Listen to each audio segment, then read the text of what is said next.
Apprendre la data science avec mon vieux PC, c'est vraiment possible ou je vais être obligée de lâcher 2 SMIC dans un nouvel ordinateur?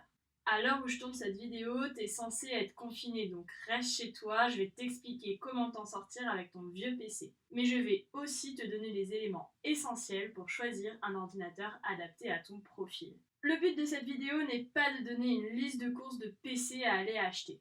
Déjà parce qu'ils seront très vite obsolètes, et ensuite parce que je préfère vous expliquer comment choisir un ordinateur adapté à votre profil. Ce genre de connaissances seront toujours utiles, même dans 10 ans.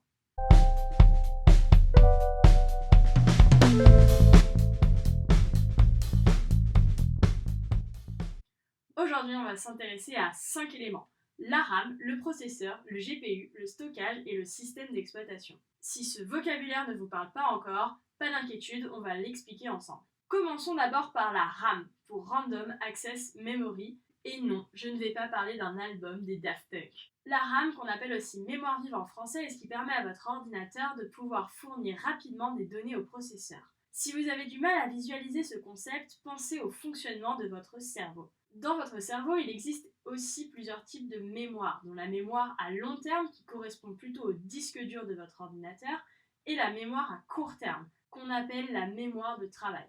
Cette mémoire de travail vous permet d'avoir accès à des données sur un court laps de temps. C'est grâce à elle que vous vous souvenez de mes 2 dernières phrases et c'est grâce à elle que vous pouvez tenir un dialogue avec d'autres êtres humains. Dans votre ordinateur, l'élément qui correspond à votre mémoire de travail, c'est bien la RAM. La RAM permet de fluidifier la conversation avec votre processeur.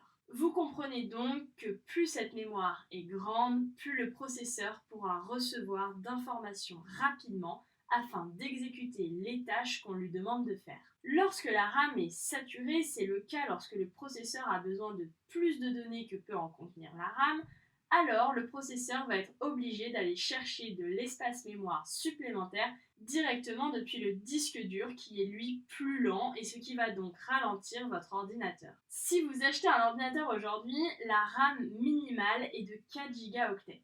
C'est déjà beaucoup par rapport à ce qu'on trouvait dans les ordinateurs des années 2000. Mais je vous conseille, si vous voulez travailler en data science, de plutôt partir sur un minimum de 8 gigaoctets de RAM. Sachant qu'un data scientist professionnel préférera avoir aux alentours de 16 à 32 Go de RAM pour être plus à l'aise.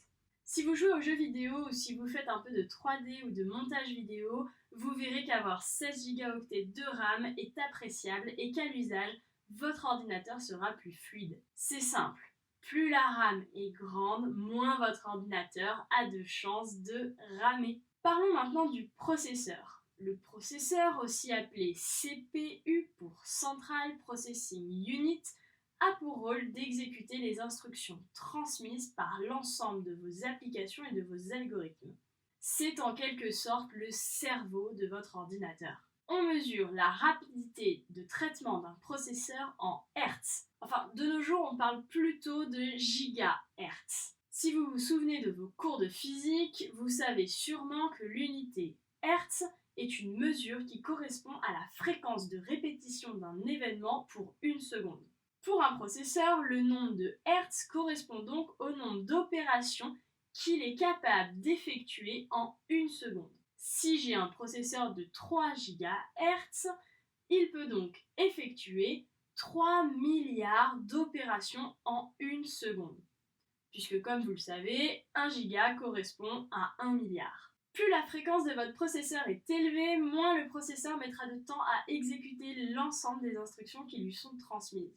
Les processeurs les plus performants à l'heure actuelle ont une fréquence de 3 à 4 GHz. Il est difficile de faire plus, car à une telle fréquence, les processeurs chauffent beaucoup et il est nécessaire pour eux d'avoir un système de refroidissement performant, sans quoi ils risquent de brûler complètement. Mais rassurez-vous, cette limite physique a été dépassée il y a quelques années grâce à la création de processeurs multicœurs. En effet, les processeurs les plus puissants à l'heure actuelle n'ont pas une seule unité de calcul, mais plusieurs. Ils peuvent donc répartir leur charge de travail et paralléliser, c'est-à-dire réaliser en même temps différentes tâches, différents calculs. Alors c'est bien tout ça, mais concrètement, quel CPU choisir, quel CPU acheter ? Je vous conseille de partir sur un processeur Intel i5 à minima. Mais si vous voulez être un peu plus équipé, il vous faudra partir sur un processeur Intel i7 avec une fréquence d'environ 2 GHz.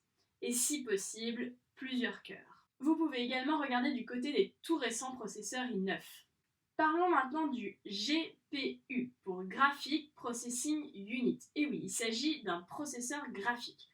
Alors, pourquoi parler du processeur graphique ? Comme son nom l'indique, c'est un processeur qu'on va retrouver sur la carte graphique de votre ordinateur. Celle qui vous permet de voir des films en 4K et de jouer à des jeux vidéo avec des graphismes proches d'un film hollywoodien. Aujourd'hui, les GPU sont également très utilisés pour le minage des crypto-monnaies et la data science. Pourquoi au juste ? Tout simplement car ils sont très forts pour réaliser des calculs matriciels et paralléliser les opérations. C'est donc un élément important lorsqu'on va devoir exécuter des algorithmes demandant une grande capacité de calcul comme c'est le cas lorsqu'on utilise des algorithmes de deep learning. Quel GPU choisir ? Je vous conseille de plutôt partir sur un processeur graphique Nvidia car il s'intègre parfaitement avec les outils TensorFlow et PyTorch très utilisés en data science. Si toutefois vous avez une carte graphique AMD ou Intel, comme c'est le cas si vous avez un MacBook Pro par exemple, il existe bien des solutions qui les rendent compatibles avec TensorFlow ou PyTorch. Et puis je vous explique en fin de vidéo quelles solutions existent pour avoir plus de puissance au niveau de GPU sans devoir payer un rein. Concernant votre choix, si vous restez sur un environnement PC, je vous conseille de partir sur une GeForce. Ce qui va vous intéresser et vous être utile en data science, c'est surtout d'avoir un maximum de cœurs CUDA, C-U-D-A. Pensez aussi à avoir une bande passante assez importante. Elle se mesure, elle, en gigaoctets par seconde. Parlons maintenant du stockage. En data science, vous allez devoir stocker des fichiers potentiellement volumineux. Mais pas d'inquiétude, vous n'avez pas besoin d'avoir un stockage énorme directement sur votre ordinateur. Tout d'abord, quel type de stockage choisir ? Un disque HDD ou un disque SSD. Les disques HDD pour Hard Disk Drive sont tout simplement ce qu'on appelle les disques durs. Ils existent depuis très longtemps et ont aujourd'hui des capacités de stockage très importantes de l'ordre de plusieurs téraoctets.